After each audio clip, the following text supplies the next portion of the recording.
to go. 1 second here. Okay, cool. All right, we're up. Let's roll it. So the disembodied voice that you guys may hear, I'm Kevin from Sequence. I'm the community guy. Every couple of weeks, give or take, we try to put together these events where we can help to welcome folks who are new to the platform or who maybe just have questions or feel a little bit stuck. Our and the fella who gets to walk us through this is my colleague Nick Sisler. Welcome, Nick, and thank you as always in advance. You bet. Good to be here. Cool. Well, I'll just hand this off to you guys. A quick little bit of housekeeping before we get started. If you have questions for Nick, feel free to drop those into chat, and we'll pick those up along the way. If you're in the room, if you're following us on streaming and have questions, we'll give you information to reach out to us afterward. But if you're in the room, we'd also be curious to know where you're from. So feel free to drop that into chat as well. And with that, I will hand it off to you, sir. Sounds great. Sounds great, Kevin. I appreciate it. And great to meet everybody. Excited to spend the next probably 45 minutes with you guys going through a quick overview of Sequence. And then what we like to spend most of this time doing is actually real life building. So we're actually going to be spending this time building this out so you can actually see what we're doing, how people are using it. And I happen to be doing a big presentation tomorrow to a large financial service company. So I was in the process of building out a map for their situation. So we're going to use that exact same map and I'll walk you through each step of the way. So with that, let me share my screen and we'll hop right into this. Hopefully that should be up and running right now. So the goal today, really, if you're here, you're either interested in Sequence, you just signed up for Sequence, or maybe you need a refresher. But the real goal that we have is around helping people make smarter decisions with their money. And so we're going to cover how to get started with Sequence, what it is that we're doing, some of the success stories that we're seeing, because it's unbelievable the types of results that we're seeing from our clients. And hopefully you guys will be one of those success stories. And so that's the goal of today, to get you off to a strong start, understanding how to use this so that you too can accomplish those financial goals that you want. But one thing to get started that I'd love for everybody to do, if you're in here, please throw in the chat, where are you calling in from? And then, are you just looking at Sequence like you haven't signed up yet? Have you recently signed up, or are you coming back from a refresher? Would love to understand kind of where everybody is in their journey, because this is meant to be an interactive session. It's not Nick's going to talk for 45 minutes. I mean, I can if need be, but that gets boring. So would love to make sure everybody's engaged. Ask some questions. Don't hesitate to throw something in there. Kevin does a great job of monitoring the chat, so he'll break in. We'll ask some questions. We'll make sure this works, because we don't want to wait till the very end to just cover a couple questions. So with that, let's hop into this and get started. So what is Sequence? You probably already know this, but if not, Sequence is all about helping you visualize your money and automating that flow, right? We've all seen the budgeting tools, the Mints, the Rocket Monies, the Monarch, you name it. Great tools, don't get me wrong, but at the same point in time, it's a historical view. I was a financial advisor for most of my career. We would always say that's rear view thinking, right? Like you're looking out the rear view mirror, which is fine because we're understanding what we did in the past. But what we need to do to actually change your behavior is look forward through the windshield.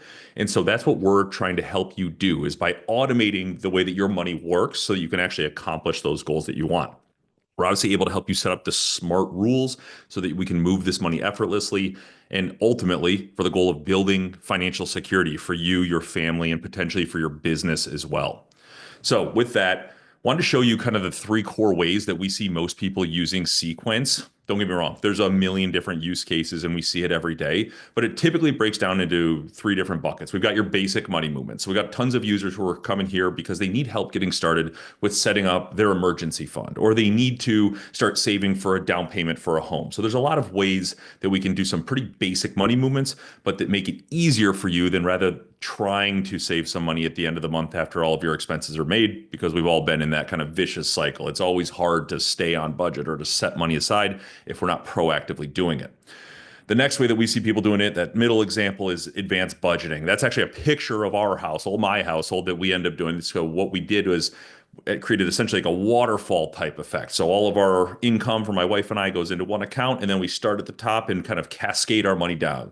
The emergency fund gets topped up, the bills account gets paid, so that all of our bills can automatically get deducted, then our fund money, and then all of our goals, right? So whether it's the 529s, the investing, the paying the house off early, that's kind of your more advanced budgeting. But don't get me wrong, there's plenty who are far more advanced than we are. Because that last example, which is crazy, which is just one of the, I would say, hundreds, if not thousands, of incredibly complex maps.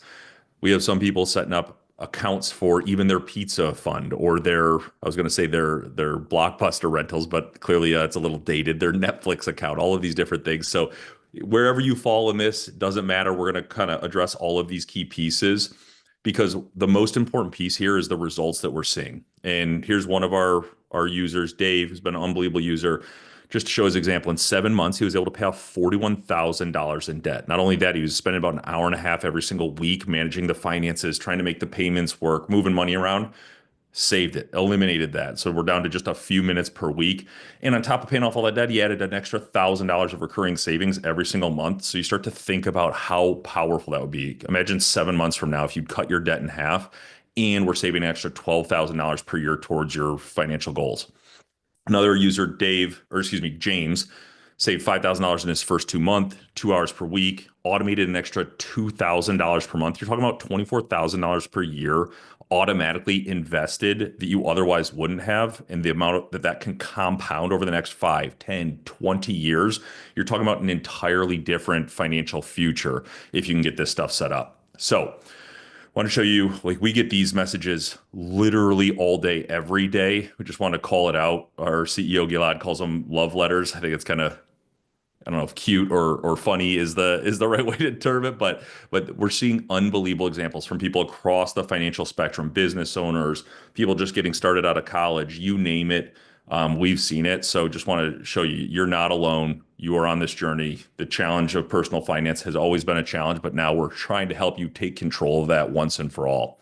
So quick background on me. Like I said, most of my professional life, almost all of it, has been in personal finance. Started as a financial advisor, had a team of 53 advisors working for me, and we were having some unbelievable success. Then started building software for advisors, and that was a ton of fun. Got the fintech bug, and then ended up running part of Vanguard's innovation studio. So have been in this personal finance world for quite a long time. Love helping people out with their money. No longer a financial advisor, so none of this is financial advice. Got to get all those disclaimers out there, right? I'm not your financial advisor. I'm not your legal representative, but can certainly help out with some tips, tricks, best practices when it comes to improving your own financial outcome. So, how does Sequence work? Well, essentially 4 steps, and the fourth one's the best part. But the first one is we're going to connect your accounts. We're going to determine your goals, and then we're going to create your rules around those goals so that we can start to automate this. Because the next step, the fourth one, is sit back and relax. And we say that, pun intended, but at the same point in time, this is about constantly adjusting over time. What I will say in my own experience, as well as like having talked to hundreds, if not 1,000 users of ours so far, everybody, the biggest challenge that I think a lot of people have is they try to get everything perfect day one.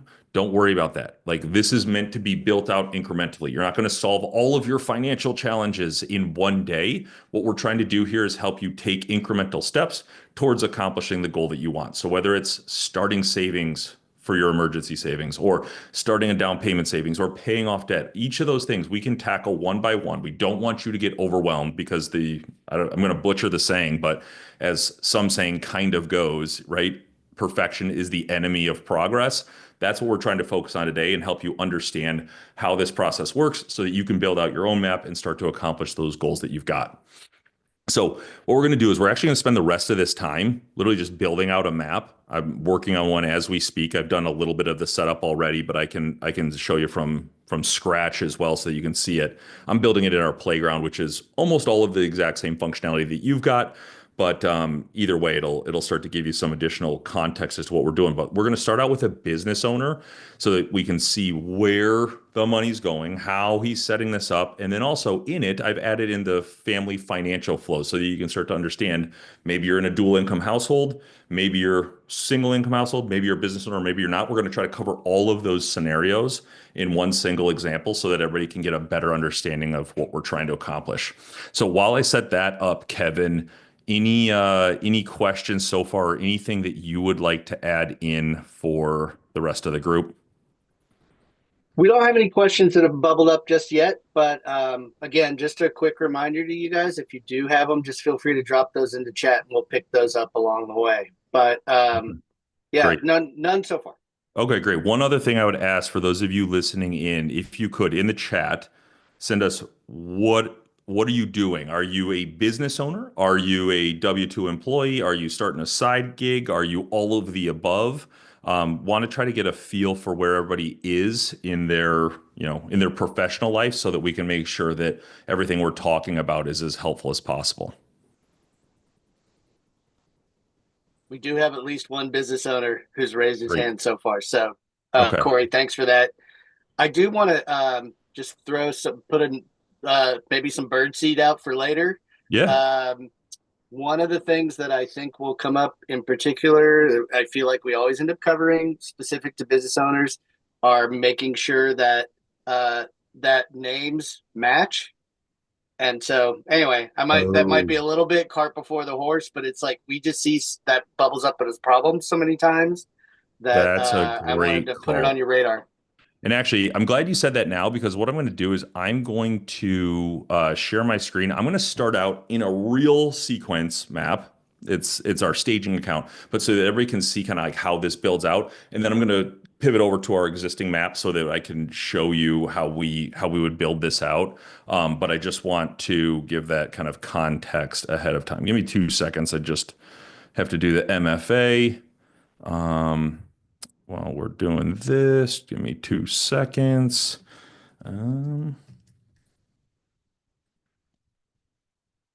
all right, cool. I know it's never ideal to have dead airspace when you're talking. So here we go. I finally have it. Desktop two. You guys should be able to see my screen now, right? Blank map.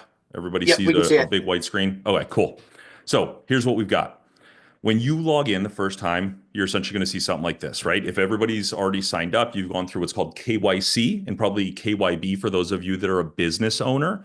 That means just know your customer, know your business. It's anti-money laundering. It's all of the core pieces that happen and have to happen inside of banking regulations.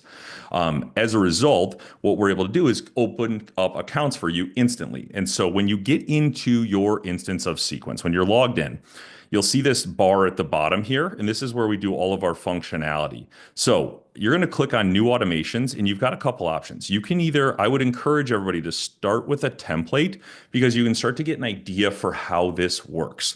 We've already got some built-in templates for you so that if you want to save for taxes or pay off debt, the 50, 30, 20 is one of my favorite ones because what this will do is this essentially explains the entire principle, which I'll keep it short for you. It's 50% of your income goes to your needs. So like your bills, your mortgage, your car payments, all those pieces. 30% goes to your wants. So your discretionary spending, the pizza nights, the date nights, the travel.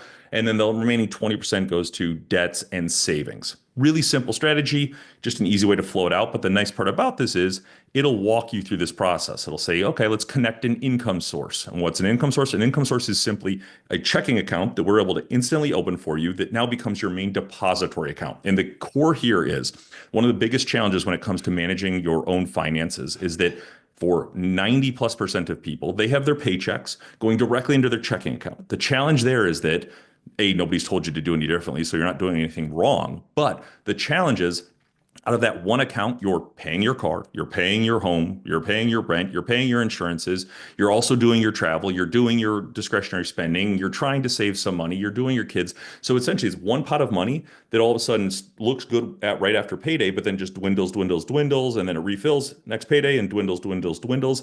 It doesn't help us actually make progress towards our goals. So what we do is build in an extra layer so that we can start to move your money externally to help you accomplish your goals and give you what's left to actually spend. So our income account or our income source is an account that will open up for you that becomes the place that the money flows. So to show you without using a template, you could click our plus button. You can click income source and we'll say our W-2 paycheck because it looked like a couple people had both W-2 as well as their own business. So you would simply click W-2 paycheck, a little bit of a tongue twister. And then to Kevin's point, if you own a business, you also are going to have in this beneficiary piece both your name as well as your business name. This is the important piece. This is probably 50+% of the questions we get. It's like, oh, something didn't work.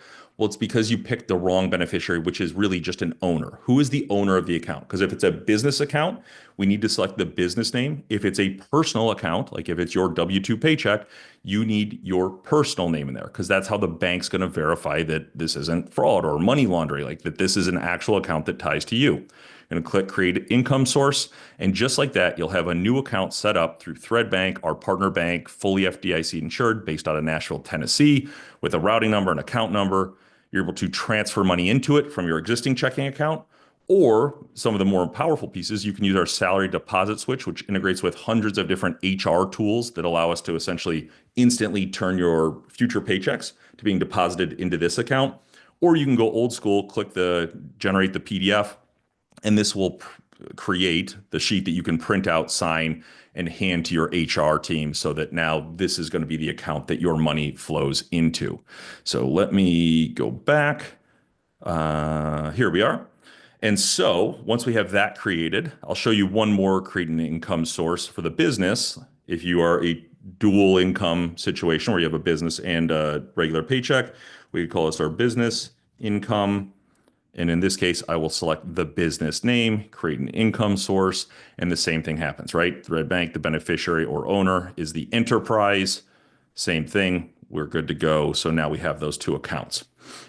Now, what I want to show you next is the connecting your external accounts, because this is a powerful piece, right? Because the thing we need to do is we need to connect our external accounts because you don't just need to use Thread Bank. We're able to send your money to whatever institution you're working with. But what we need to do is be able to connect those accounts first so that we can understand where you need money to go. So we're going to go through the connect your account process. You're going to select the beneficiary, whether it's personal or business. And then I'm sure, my guess, I shouldn't assume anything, but my guess is that most everybody on here is familiar with Plaid or has used some type of budgeting tool or connection tool. This will take you through that exact same Plaid process, right? You're going to select your bank. You're going to go through that login process that's secure. You're going to put in your phone number so they can actually validate it's you. Again, I'm just in a testing environment, so it's not the exact process. Now you can see our wonderful First Platypus Bank. But now, by going through this process and logging in, we're able to get all of our accounts and sync them to our page so that we are good to go. So just like that, we see all of our accounts. We can add them all in. We say yes. We verify this is us. And just like that, it'll start bringing those accounts in. Now, you're going to see some errors on here, by the way, because I've already connected these accounts. But I just want to show you what that process looks like. So when you're connecting your accounts, you'll do that same thing for banking, for any investment accounts that you've got, and you will be good to go. So you'll see these loading in. Again, some of these will get some red errors. Don't worry, it's because they're already on the map, and it just is preventing you from connecting a couple of your accounts multiple times. So once we have that set up, we need to figure out our goals. And what I'm going to do is I'm actually going to pivot to a different screen because this is actually the situation that I'm building out for one of our enterprise clients to show them. Unfortunately, it's in dark screen mode. I don't know why it's in dark screen mode. Maybe some of y'all like it. I'm not a huge dark screen fan. But what I want to show you are a couple different things here. In this case, we have a business, and I'll zoom in a bit. We have a business. And again, this blue stands for income source. So I created an income source for this business. They're doing about $56,000 per month. And then the purple are our pods. I hadn't showed you that on the last page. But again, just like we can instantly create an income source, we create what are called pods, just a fancy name for new checking accounts. And what those are either end destinations or middle points that we can send your money to. So with one click, and one of the most powerful pieces here is we can label these accounts whatever we want. So I don't know how many accounts you all have. We used to have 9 as a family, largely because we had 3 different banks and every single bank would open up 3 or 4 accounts for us, which was always annoying. But the hardest part was you'd just see like the last 4 numbers. So it'd be like 0201 or 9786. And you have no idea what those accounts are actually for. What we're able to do is actually title these accounts whatever we want them to be. So now I know exactly what this account is for so that I have that set up. I can see how much money's in it and I'm good to go. I'm not just looking at a statement with no understanding of, is this our down payment account? Is this our vacation fund? Or is this our tax savings? So in this case, for this business owner, they wanted to make sure that they were setting aside money for taxes because tax time was always a big challenge because they weren't proactively setting money aside. They'd have to scrape in, try to figure out where to pull the money when the tax bill came. So now their biggest goal was they need to make sure that they're proactively setting taxes aside every single month so that they're not crunched when it comes April. They want to make sure they're setting money aside for investing, so that whether that's the business savings, like creating a business emergency fund, but also investing in the business and themselves, so their 401k and their brokerage account. They needed to make sure that they had a set amount for their operating expenses every single month, so that, again, the biggest challenge with businesses, same as individuals, they had a single pot of money beforehand. So they were pulling everything out of that account. And it's really hard to mentally allocate and budget when everything's moving in and out of one account. So they want to make sure they had clear operating expenses that covered payroll and any other of their expenses, so that they knew they had enough money in the account every single month. They wanted to implement the profit first strategy. Some of you may be familiar with, we've got a lot of users on that front. So they were putting money aside every single month for profit. And owner's pay, because one of the biggest challenges of being a business owner is actually paying yourself, right? You're working hard, your business, you're building your business, but so many of us don't actually pay ourselves. We're the first person to take a pay cut if money's not consistent, but we want you to be earning that money, taking home that money for all the hard work that you're doing. So having a consistent owner's pay is a really important piece. So before we move into the family side, let me just walk you through the rules that I created here. And again, to create a rule, you got a couple different options. You can hover over it, click and drag to any account to create a rule, or down here in our automations, you can create a rule. And you're going to have a couple options. You can trigger it every single time money comes in. That's triggered by incoming funds. So once money hits that account, it'll instantly run your rule. Or you can trigger it by a date. So the first of the month, the last of the month, in this case, January 15th, or biweekly. So that's really helpful for a lot of business owners, because if your income fluctuates, maybe you're in a seasonal business, maybe you're just getting started, or maybe it's just the nature of business that money is different, we can start to level out all of that fluctuation and not have our rules set every single time. Because some days you might only make $50, other days you make $5,000, and maybe some days you make $50,000. So by creating some type of time-based cadence, that can help us level out those income streams so that we're not, going so high on that emotional and financial roller coaster. So what I did here is I set up a couple rules. The first rule I set up was I like to drag and create a rule to tax savings. In this case, I did 25%. And this is instantly. So the trigger is when funds are received into the business income account, send 25% to the tax account. I don't even want to think about it. I want to make sure it's set aside. You might say 25% is too much. Hey, no problem. I'm not your CPA. Talk to your accountant. I don't care if it's 15, 20, 25, 30%. Do what's right for you. Set something aside and do it by trigger by incoming funds, because then you don't need to worry about it. As soon as money hits this account, it's going to be moving over to your tax savings account, so that you don't need to worry, and it's just compiling, growing, sitting there for you when it's time that you need it. I then created a new rule, as you'll see right here, and this rule was not a trigger by incoming funds. It was instead a monthly rule, so a time-based rule on the last day of the month. And in this case, I set up a couple different rules. First off, because the profit first strategy is always talking about putting profit aside first, hence the name, we want to put 10% into the profit account. The next rule, so these run in order, the next rule was transfer a fixed amount of $8,000 to the operating expense account so that we can cover payroll and supplies, whatever you need to have. Next was transfer $7,500 to the owner's pay account, which you can see down here. After that, we had transferring 100% of the remainder to the investing account that we've got right here.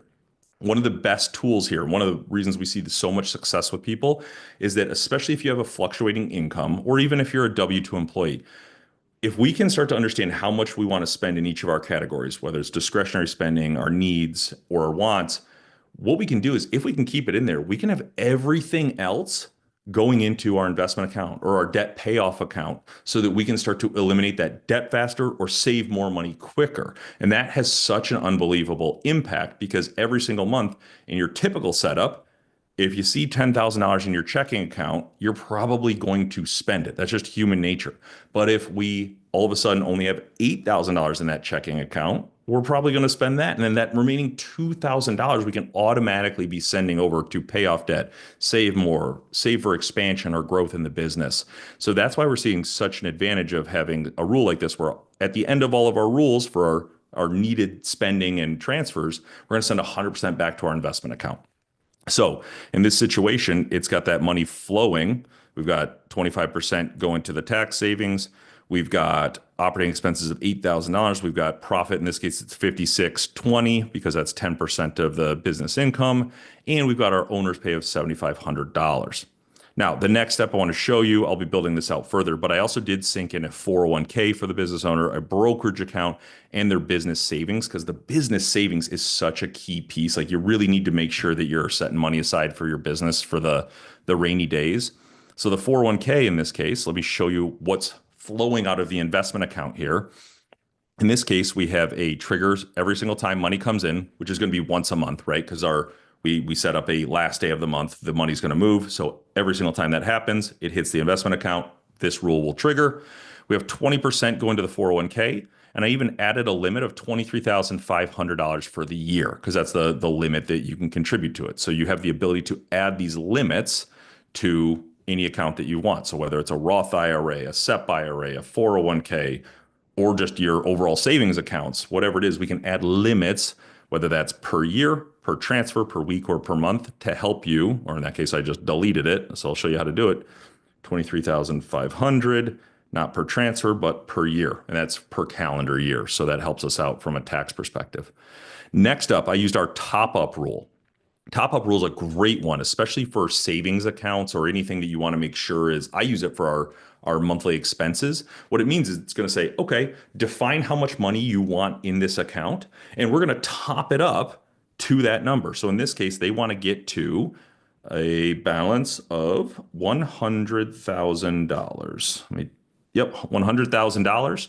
So we're going to top up that business savings account to $100,000, but I'm also going to limit it to $10,000 per transfer, because if you're going to top up your account to 100,000, but you only have 5,000 in it, well, the first $95,000 of money flowing through this rule is going to go straight to that. That's not what their goal is. They want to make sure that there's a limit. So maybe your personal emergency savings, you want to build it out to $10,000. Great. You put a balance of $10,000 and then put your limit to, maybe it's only $50 per transfer, $100, $200, but that helps you consistently start saving towards that goal. And it's not going to grow forever. It's just going to grow to that goal. Once it's accomplished, that money will no longer be contributed to that account. It'll start to flow down the rest of your rules so that you're already set.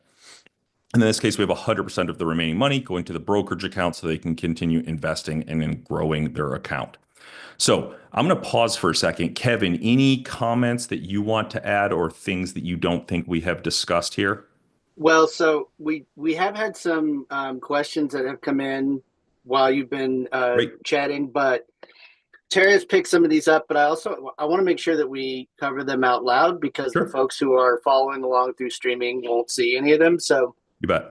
Anyway, the first one was Corey had asked basically about setting up how you manage payments, like if they're coming in from Stripe. And Tara responded, and Tara, by the way, feel free to unmute too, because it's like some of this is probably Nick and some of it's probably you. But Tara responded, if it's coming into your business name, you'll want to add your business first in your profile and then create an income source with your business as the beneficiary. Tara, anything else that we're leaving out there for Corey's question about payments coming in from Stripe? And you're muted.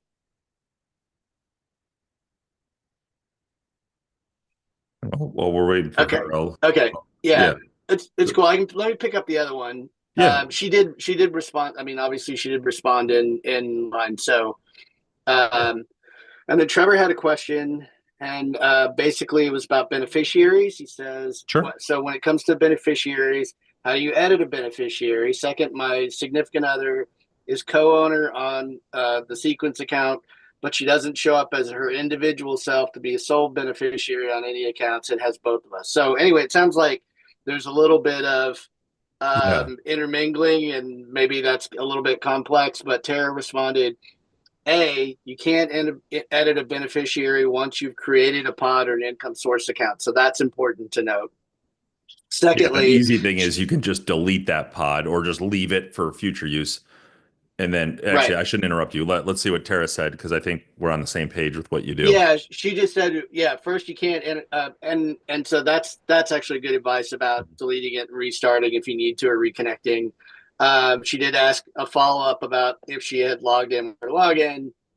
She said because she should be able to set herself as the beneficiary under her login. And Trevor replied, she has logged in. We'll check that out.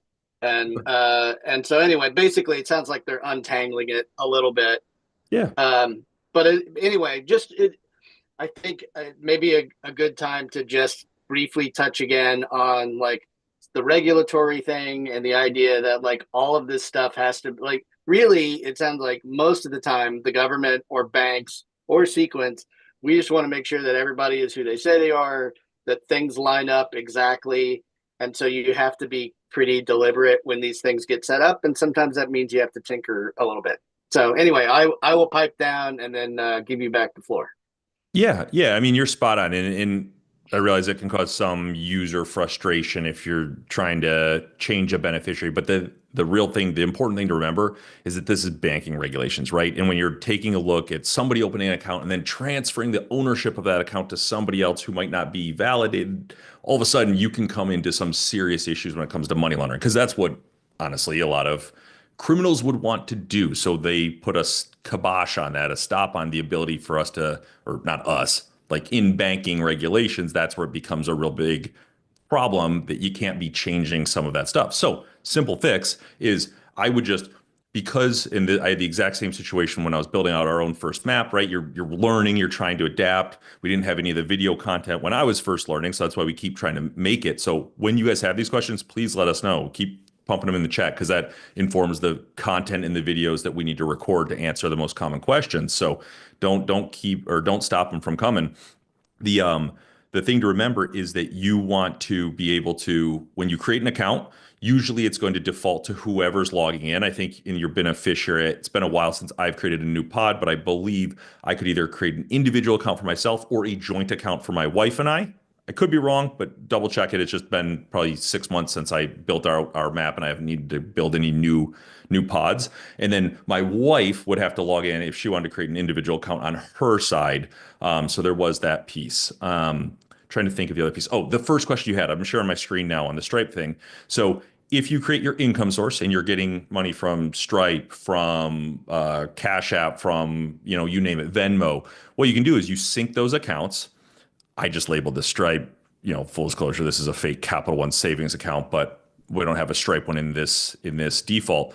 What I would then do is if you want to bring it into Sequence so that we can run the rest of the rules, you're just going to simply either trigger by incoming funds, which admittedly isn't as easy for us to monitor because of the way that they integrate with all of the different banks. So you can either do it you can trigger by incoming funds, or what we found more success doing is trigger it by date. And in this case, we could say, okay, we want every single week on Monday, we're going to transfer a percentage of this account to our business income. Now, the one thing, because my business doesn't get paid via Stripe and some of those other providers, what I have heard is that you might need to require or continue to keep a certain amount of reserves inside of your Stripe account. And maybe somebody can comment in the chat if that's true, because I don't use it, so I'm not as familiar with it, but I recall us getting some questions around that. If that is the case, and Kevin, ping me if anybody comments on that. If that is the case and you need to keep, let's just say $2,000 inside of your Stripe account, here's exactly how you do it. So we've done the weekly transfer on Mondays.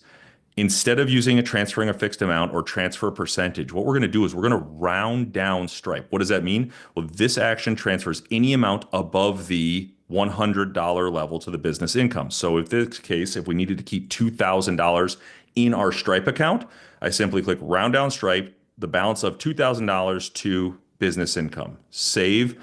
And just like that, every single Monday, it's going to look at the Stripe account. It's going to say how much is in it. And if it's over $2,000, it's going to pull all of that money till it hits 2,000 and send it into our business income so that we're good to go. And I can even show that to you by clicking on this rule. I can click the rule simulator. And now I can say, okay, what if $1,500 was in this account?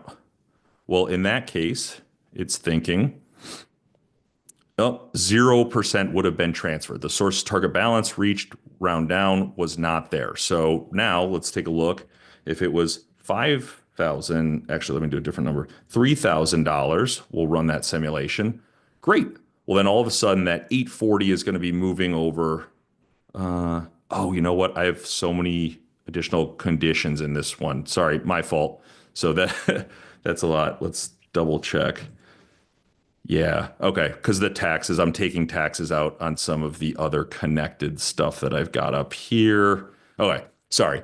It will show you the right amount if you're not building off of an existing map with other rules inside of the stripe piece there. So hopefully that helps out the round down feature if you need to maintain a certain threshold.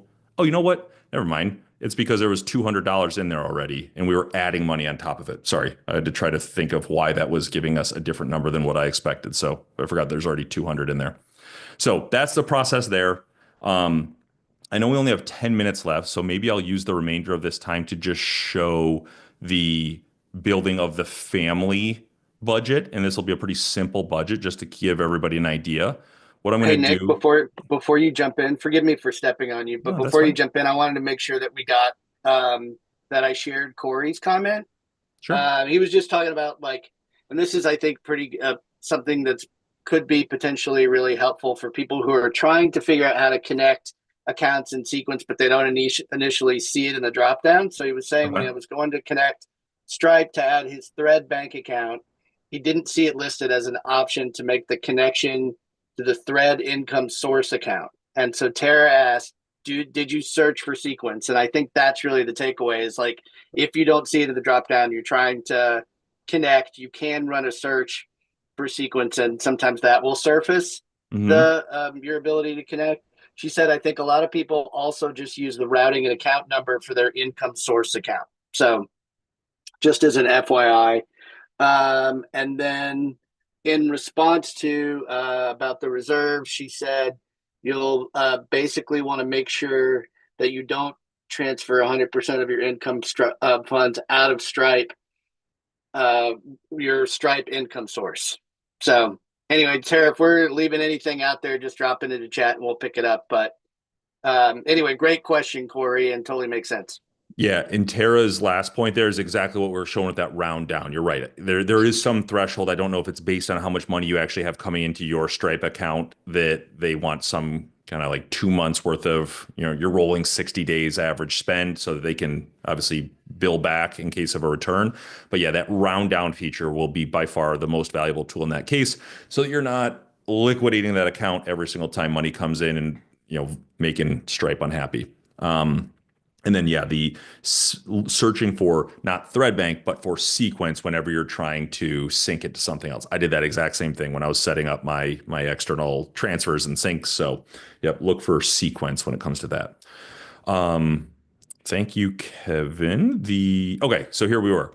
In this case, I'm in the playground. So again, if you ever want to build in a fictitious, just think of it as a sandbox, a sample, you can access our playground. If you already got an account, I don't know if there's much advantage, but at least this way you can play around without syncing actual accounts to get a feel for what you want to accomplish. But in this situation, we had the business owner up top and all of their funds. We now have the spouse's income. And in this one, you can see I can actually edit how much money they're making. So let's just say they're making $10,000 per month, very healthy household income. They wanted to separate their money into three simple buckets: spending money, debts and bills, and goals. And again, these are arbitrary numbers that are in there. So all I'm going to do, I'm going to simply click and send. So in this case, they're getting a W-2 paycheck, so it's biweekly. So let's just trigger it by incoming funds because it's already on a consistent basis. So we're going to do what do we want to do? We'll divvy this up a little bit. Let's say we're going to put 30% of our money to our spending money. Then I'm going to click and add another rule. If I wanted to, I could just divvy it all up here. So let me actually show that to everybody so that you guys can see how that works. I do have the ability to essentially say, okay, I want all of my money to just be very simple. We're going to have 50% going to debts and bills, and then we're going to have the remaining percent of 20 going to our goals. Now I could do that, click save, and then we'll just say transfer 100%. I added that rule inadvertently. So in this case, now when money comes in, every single month, 30% is going to go to the spending, 50% to the debts and bills, 20% to goals. That's one way to do this, a really simple way to keep it really easy. Now, what we see a lot of people doing, goals is pretty ambiguous, but one of the best advantages in the way that we use it for our family is I would actually create pods and let's actually make real goals. Because when it comes to like financial planning 101, like the more you can focus your mindset on an actual goal you want to accomplish, it can go so much further. So I like to do, we have this one, family vacations. So that's a pod I'm going to create for that goal. Again, ignore the 200 because it in the playground, it just automatically adds an amount. Let's say new car. And one of the more common ones we get is a down payment. And again, I am making these via pods. Pods are purple, just as a way to remember. So now what we can do here is add these in. And when money hits the goal account, we can start to distribute it out. So we can trigger this every single time money comes in. And we've got our rules. So we want to top up our family vacation. We want to, or maybe actually the way that I do it, because we know about how much we spend each year on vacations, but it's, 1 month you'll spend a ton, and then the next 3 months you won't spend anything, and then it's a ton. So it's such a difficult thing to budget for. But what you can do is you can start to spread it out. So in this case, let's just say we want to set aside $500 every single time we get paid. That's $12,000 of vacations. That's a pretty awesome vacation each year. Or if you got 3 kids like me, it's surprising how little you can do. But after that, we can create another rule. And then we can say of the rest, let's do a 50-50 split to our new car. And we're going to add 50% to our down payment. And so just like that, now every single time they get paid, in this case, it was $10,000 biweekly. That's a great income, right? What did we have? We had 20% going to the goals. So that'd be $2,000. We've got $500 going to the family vacation. And then of the remaining $1,500, it would be split 50-50 to the down payment fund and to the new car fund. So again, you can customize those numbers however you want, but this just gives you the idea of how easy this is to start setting up. And lastly, for the spending money and for all of these accounts, one of the core things to remember, you actually get a debit card with each of these accounts. Now I'm in the playground, so let me go back and show you how this actually works. Inside of our, staging environment, which is much more likely to be representative of what you do, each of these pods comes with the ability to issue a debit card. So this is what your interface is going to look like, not like that dark screen as much. That's just a playground with some of the functionality. You can instantly get a virtual debit card, or you can order a physical one. It takes like a week or two to come out to you. I've got one of mine here. So we actually spent all of our now all of our spending, it used to be on Capital One, like we'd send the money there, but it's so much easier now that we have the physical debit cards and the virtual ones that I have added to our phones. I just use I happen to use Sequence pods for all of our spending because we can also instantly transfer money. So you issue a virtual debit card and now you can spend this just like you would at the gas station, at the grocery store. You tap your phone, you're good to go, and you are ready to rock and roll. Last thing I'll add, because I know we're coming up on time, we do now have the ability to issue an Omni card is what we call it. And that allows you to create a new card that you can manually switch between all of the different accounts that you've got. I don't know if I'll be able to show you the full workflow here, but what this does is you can switch pods on the go. So one physical card, now you can literally log in, change it. I want to use this for groceries. Great. It can come right out of your groceries pod. I want to use this for taxes. Great. You can. Well, that's a bad example. I don't know anybody paying their taxes on a debit card. Sorry. Ignore that one, right? Yeah. Home improvements, whatever it is. So it's a really powerful way for you to not have 15 different cards anymore. You can literally have one single debit card that you can access any of your accounts from. So hopefully that helps out. But I will pause. I realize we only have like 2 minutes left. But Kevin, anything else you would want to add here? I haven't seen anything new come through. Lots of good questions today, and appreciate you guys for raising your hand.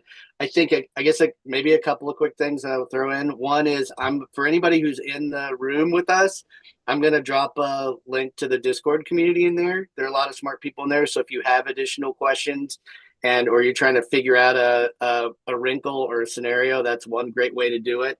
And then Nick, is there a great way for people to reach out to you if they have additional questions or anything else that they're trying to sort?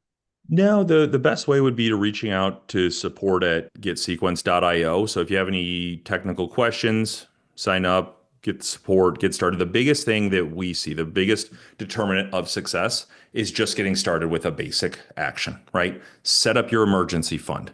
Start setting aside $100, $200, something every single month so that you're starting that action. Because again, don't let perfection be the enemy of progress towards your financial goals. Just get started and then you can keep adapting. And honestly, one of the best resources we've got is our Discord channel. I am not a huge Discord user. Maybe some of you are.